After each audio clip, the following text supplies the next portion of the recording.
Good morning बच्चों। हम social organisation पढ़ रहे थे, ठीक है, सामाजिक संगठन। तो सामाजिक संगठन जो होता है उसमें हमें जो टॉपिक है एक इसमें सर्चिंग फॉर फूड, ठीक है, मतलब ये जो भोजन के लिए, ये जो भोजन को ढूंढने के लिए, खाने को अपने ढूंढने के लिए किस तरह का ये एक्टिविटी करते हैं, तो ये मैकेनिज्म हमें इनका सोशल ऑर्गेनाइजेशन जो खाने के लिए ढूंढने के लिए होता है, ये इसमें हमें एक तो इंडियन लंगूर पढ़ना है, इनके बारे में पढ़ना है, इनका सामाजिक संगठन, रीजस मंकी का पढ़ना है और हनी बी का, ठीक है। ये हनी बी मधुमक्खी जो होती है, रीजस मंकी और लंगूर, ठीक है। तो ये इसमें जो प्रोसेस है, 2-3 इनके बारे में ध्यान रखना कि इनमें एक, चाहे ये जैसे लंगूर और रीजस मंकी, ये किस में आते हैं, प्राइमेट्स में, ठीक है, और जो हनी बी है वो इंसेक्ट्स में आते हैं, ठीक है। तो ये क्या होगा, अगर हम लंगूर में देखें सोशल ऑर्गेनाइजेशन की, वो किस तरह जनरली क्या होते हैं, लंगूर या रीजस मंकी जो रहते हैं ये ग्रुप्स में रहते हैं, जिसमें एक मेल होगा जो डोमिनेंट रहता है, कुछ एक डोमिनेंट मेल जो पूरे ग्रुप को गाइड कर रहा है, कुछ होते हैं मेल्स, एडल्ट मेल होते हैं, ठीक है। उन्हें एडल्ट मेल्स जो होते हैं, वयस्क नर, उस डोमिनेंट के अलावा, उस डोमिनेंट मेल के अलावा और जो नर होते हैं या एडल्ट मेल होते हैं वो कहलाते हैं सब डोमिनेंट, ठीक है, उपप्रभावी। मेन तो हो गया एक, और कुछ एडल्ट फीमेल्स होती हैं, कुछ इमैच्योर फीमेल्स होती हैं, कुछ उनके बेबीज होते हैं, तो ये एक पूरा ग्रुप बनाते हैं। तो जैसे कि हम इंडियन लंगूर का पढ़ रहे हैं, तो इंडियन लंगूर का जो बायोलॉजिकल नेम, जूलॉजिकल नेम है वो प्रेसबायोटिस एंटीलस है, ठीक है, प्रेसबायोटिस एंटीलस, ठीक है। ये साउथ इंडिया में इसकी स्टडी करी हुई थी और इसको नॉर्मली हम कहते हैं हनुमान लंगूर, ठीक है। इसकी स्टडी जो की थी वो जे साइंटिस्ट थे, उन्होंने इसके बारे में काफ़ी, इसके बिहेवियर के बारे में, कैसे ये अपने ग्रुप में रहते हैं, कैसे इनका बिहेवियर होता है, इनकी स्टडी करी थी, ठीक है। इनका जो हम ग्रुप का नाम हम अगर लेंगे तो हम कहते हैं ये यूनिमेल बाइसेक्सुअल ग्रुप्स हैं, ठीक है। यूनिमेल मतलब नाम से क्लियर है, यूनी मतलब single, male single male, bisexual मतलब मेल और फीमेल दोनों होंगे उस ग्रुप में। तो एक डोमिनेंट मेल होगा, ठीक है, जैसा मैंने बताया था, एक डोमिनेंट मेल होगा,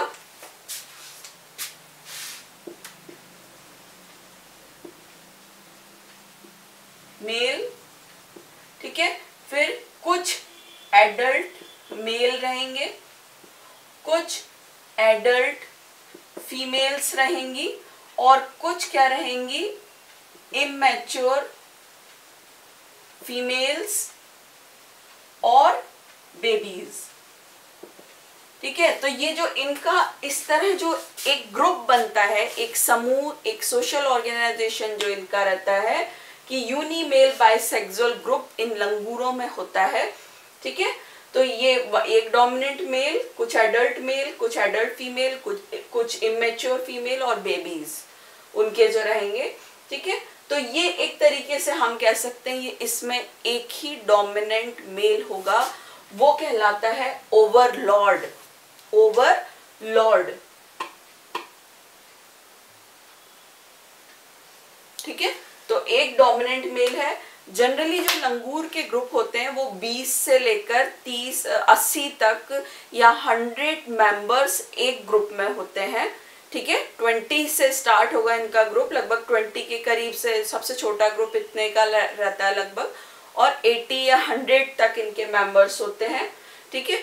तो जब ये कई बार क्या होता है, जब डोमिनेंट जो मेल है वो अगर प्रॉपरली उसकी, या वो वीक पड़ रहा है, तो जो दूसरा सब डोमिनेंट मेल है उनमें दोनों में टेक ओवर के लिए, कि वो जो डोमिनेंट है मेल उसको उसकी जगह लेने के लिए उनमें लड़ाइयाँ भी होती हैं, ठीक है।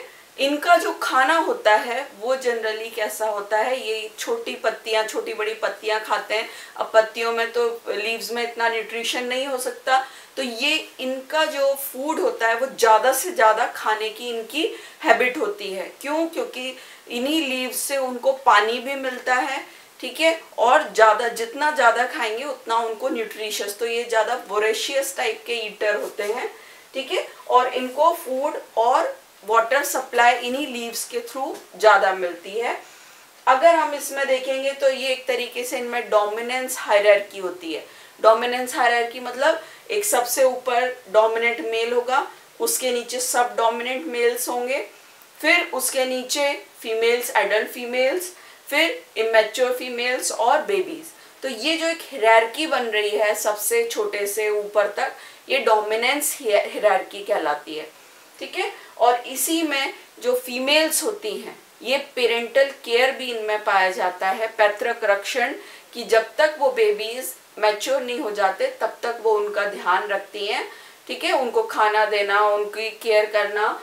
तो इस तरह से ये जो हनुमान लंगूर होते हैं, इनका जो ग्रुप होता है, अगर इनको खाना ढूंढने की प्रोसेस करनी है तो ये जनरली अपने ग्रुप्स में ही जाते हैं और उसमें ही अपना खाना खाते हैं, ठीक है। तो सर्चिंग इनकी जो फूड के लिए रहती है वो ज़्यादा, क्योंकि ये बहुत इनका खाना कम न्यूट्रिशियस होता है, ठीक है। अब हम आते हैं रीजस मंकी पे।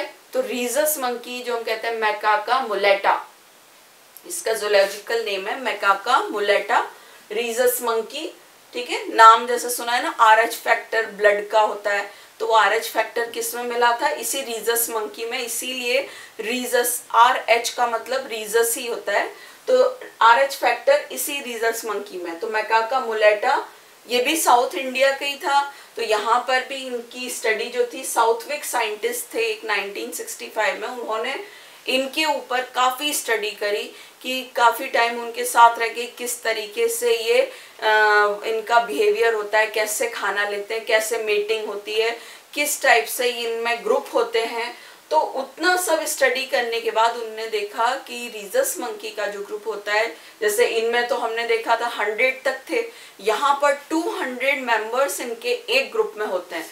तो जब ये इतना बड़ा 200 मेंबर्स का ग्रुप होता है, तो जब इनको खाना ढूंढना होता है, ठीक है, तो ये क्या करते हैं, अपने इतने बड़े ग्रुप को छोटे छोटे बड़े ग्रुप को छोटे सब ग्रुप्स में, उप समूहों में बांट देते हैं, और ये उप समूह फिर और छोटी यूनिट्स में बट जाती हैं, और ये सारे फूड की, खाने की खोज में निकलते हैं दिन में, और फिर क्या करते हैं, जब शाम होती है तो एक साथ ये फिर से एक बड़ा ग्रुप बना लेते हैं।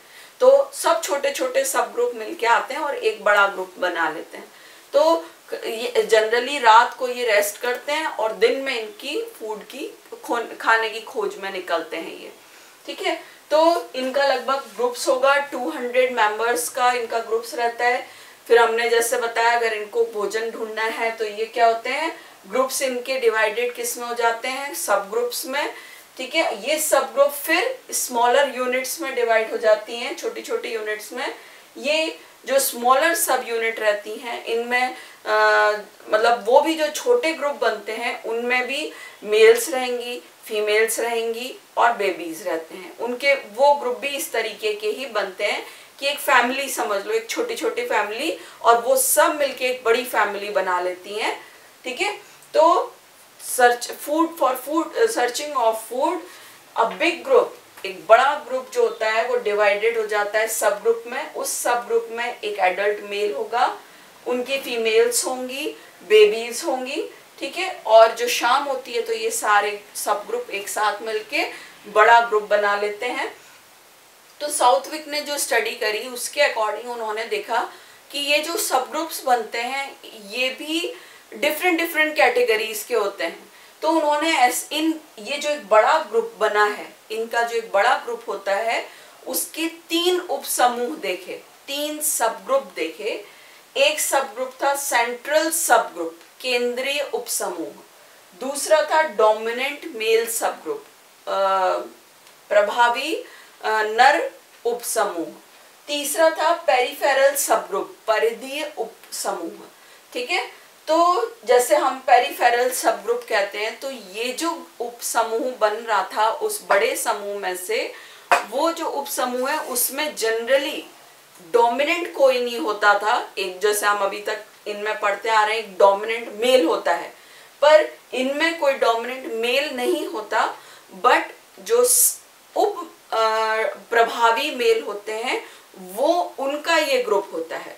ठीक है, तो ये ग्रुप क्या होता है, जनरली सिर्फ जो उप प्रभावी इसमें मेल होते हैं वो पाए जाते हैं। ठीक है, इनकी जो बेबीज होती हैं वो इसमें होंगी, और जो हम कहते हैं एडल्ट मेल, और जनरली इसमें जो सब उप प्रभावी ग्रुप्स हैं वो इसके अंदर रहते हैं। डोमिनेंट मेल सब ग्रुप, ये नाम से ही क्लियर है कि इसमें क्या होगा, जो ग्रुप होगा, जो ये सब ग्रुप है, उप समूह है, इसका जो मेन होगा वो एक प्रभावी नर होगा। ठीक है, उसमें प्रभावी एक सिंगल डोमिनेंट मेल होगा, कुछ एडल्ट मेल होंगे। ठीक है, कुछ फीमेल्स होंगी और बेबीज रहती हैं। ठीक है, और जनरली इनमें पेरेंटल केयर पाया ही जाएगा। हम सेंट्रल सब ग्रुप देखते हैं, तो सेंट्रल सब ग्रुप जो है इसमें क्या होगा, डोमिनेंट कई, अब इसमें डिफरेंस देखना है, डोमिनेंट मेल सब ग्रुप में तो एक मेल डोमिनेंट है। जो सेंट्रल सब ग्रुप है उसमें क्या होगा, कई डोमिनेंट मेल होते हैं, मतलब एक ही मेल नहीं होगा डोमिनेंट, प्रभावी एक ही नहीं होता, कई मेल या नर जो होते हैं वो डोमिनेंट होते हैं इसमें। ठीक है, एडल्ट मदर होती हैं, न्यूबॉर्न बेबीज होते हैं, ऑफस्प्रिंग इसमें, और ये बच्चे जो होते हैं वो इस ग्रुप में पाए जाते हैं। तो तीनों में देखो डिफरेंस है कि यहाँ पर कई डोमिनेंट मेल थे, यहाँ सिंगल डोमिनेंट मेल है, और यहाँ पर क्या थे, जो सब डोमिनेंट थे, कोई डोमिनेंट नहीं है, बट जो उसके अंडर में आते हैं सब डोमिनेंट, उनका एक ग्रुप बन जाता है। तो इस तरह से ये अलग अलग ग्रुप होते हैं। फूड की खोज में, खाने की खोज में निकले, अपना खाना वाना लिया, और फिर वापस इवनिंग में एक साथ ये वापस यूनाइट हो जाते हैं, एक बड़ा ग्रुप बना लेते हैं, जो इनको सेफ्टी भी देता है, मतलब प्रोटेक्शन उनको अपनी एनिमीज से, और एक सिक्योरिटी भी रहती है। ठीक है, अब हम आते हैं थर्ड जो है हमारा सर्चिंग फॉर फूड में, ये हनी बी, मधुमक्खी। ठीक है, मधुमक्खी जो है, हम नाम से क्लियर है, ये क्या करती है, जनरली जैसा हमें पता है कि ये एक इंसेक्ट है। ठीक है, और हाइमेनोप्टेरा ग्रुप में ये ऑर्डर में आती है, हाइमेनोप्टेरा में, और इसका जो ये फूलों का जो पॉलन ग्रेन्स होता है, मकरंद जो कहते हैं, उनकी सर्च में ये खाने, अब देखो जैसे कि अभी हम सोशल ऑर्गेनाइजेशन इन बीज पढ़ेंगे तो उसमें बताऊंगी। तो जनरली जैसा हमें पता है कि जो एक सामाजिक संगठन पाया जाता है मधुमक्खी में, ये सामाजिक संगठन, इसमें वर्कर्स भी होते हैं, क्वीन होती है, ड्रोन्स होते हैं। तो ये जो खाना खोजने का काम होता है ये वर्कर्स का होता है। ठीक है, तो ये वर्कर्स जो होते हैं ये दिन में निकलते हैं खाने की खोज में, और ये खाना कहाँ मिलेगा इनको, फूलों में। ये वहाँ से पॉलन ग्रेन्स वगैरह लिए इन्होंने, और वापस ये आके उस जो हाइव इनका छत्ता होता है उसमें ये पॉलन ग्रेन्स को अपने सलाइवा के साथ में ये मिक्स करके उसमें छोड़ देते हैं। तो ये क्या हुआ, हनी बीज का जो स्पेशल कैरेक्टर है कि ये क्या करेंगी, अपने खाने की खोज, अब जब खाने की खोज जा रही है तो अब ये तो पता नहीं है कि फूल कहाँ है, तो ये क्या होते हैं कि कई अपने पाथ लेते हुए कई अलग अलग रास्तों से ये ऐसी जगह जाती जहाँ इन्हें फूल मिलते हैं। जब इनको एक फूल मिल जाते हैं तब ये अपना क्या होता है, सीधा एक पैसेज लेती हैं। इनको वो तो रास्ता पता ही होता है, इनका छत्ता कहाँ है, हाइव कहाँ है, तो जाते समय तो इन्हें पता नहीं है कि फूल कहाँ मिलेंगे, तो वो अलग अलग पाथ हो सकते हैं, पर जब लौटती हैं तो इनका एक सिंगल पाथ होता है। तो वो क्यों, क्योंकि जब ये बाकी मधुमक्खियों को इसका संदेश देती हैं, ये भी आगे पढ़ेंगे कम्युनिकेशन कैसे होता है मधुमक्खियों में, तो ये उस सिंगल पाथ के थ्रू का क्या होती है, हनी वहां तक आती हैं अपने छत्ते तक, और बाकी मधुमक्खियों को बता के अपने, अब वो कैसे बताती हैं आगे पढ़ेंगे, तो फिर वापस उसी पाथ पे, सिंगल पाथ पे। तो अब ये टाइम बच गया उस बाकी मधुमक्खियों का, तो ये सिंगल पाथ पे, ये उसी वे पे फिर सारी की सारी जाती हैं, वहां से अपना भोजन कलेक्ट करती हैं, परागकण ले लिए और परागकण इकट्ठे करके और हाइव में लेके आती हैं और वहां पर ये इनका शहद बनता है। ठीक है, तो ये इस तरीके से इनमें प्रोसेस होती है फूड सर्चिंग की। तो जनरली जो प्रोसेस होती है ये किस पे होगी, जो इनको, ये एक सूर्य को जो सन होता है उसको कंपास पता है, जिससे हमें डायरेक्शन पता चलता है, तो ये सन को एक कंपास के फॉर्म में लेके अपना फूड सर्च करती हैं। ठीक है, तो ये क्या होगा, ये इनको जैसे हम कहते हैं कि ये जो हनी बी होती हैं इनमें कलर्स को वेरीफाई करने की बहुत बड़ी क्षमता होती है, कैपेबिलिटी होती है, दे कैन डिफरेंशिएट कलर्स। ठीक है, तो वो समझ में आता है उनको कि कौन से कलर से उनको दिखते ही समझ में आता है हाँ ये फूल है और यहाँ इनको खाना मिलेगा। ठीक है, तो इस तरीके से ये लगभग करीब मतलब 1.5-2 किलोमीटर तक ये जो वर्कर्स होते हैं खाने की खोज में निकलते हैं। इनको 1.5 किलोमीटर तक की ये फ्लाइट ले लेते हैं और जब इनको भोजन मिल जाता है तो सोचो फिर वापस 1.5 किलोमीटर ये अपने हाइव छत्ते तक पहुंचते हैं। तो एक बार में लगभग 3 किलोमीटर का इनका सफर, और सिर्फ एक फूल से, मतलब इनको जो शहद बनाने में, अगर हम कहते हैं 1 केजी शहद बनाने में एक मक्खी को पूरी पृथ्वी के लगभग 4 चक्कर लगाने पड़ेंगे। इतना इनमें इनकी कैपेसिटी ये इस तरह होती है कि मतलब ये, इसीलिए इनका नाम वर्कर्स है। वर्कर्स मतलब ये इनकी जो फ्लाइट, इनकी इतनी ज्यादा उड़न क्षमता कि 1.5 किलोमीटर तक उड़ लेती हैं। साइज तो बहुत छोटा होता है, तो इतनी बहुत दूरी तक उड़ लेती हैं, इसलिए इनका लाइफ टाइम जो होता है वो ड्रोन्स और फीमेल जो क्वीन होती है उससे लाइफ टाइम इनका कम होता है। ठीक है, ये लगभग 6-7 सप्ताह तक ही जीवित रहती हैं क्योंकि इनको अपने उसी लाइफ टाइम में बहुत सारे काम करने होते हैं। ठीक है, तो इस तरीके से ये सर्चिंग ऑफ फूड इसमें कंप्लीट हुआ। नेक्स्ट क्लास में हम पढ़ेंगे social organisation in honey bee. Okay, thank you.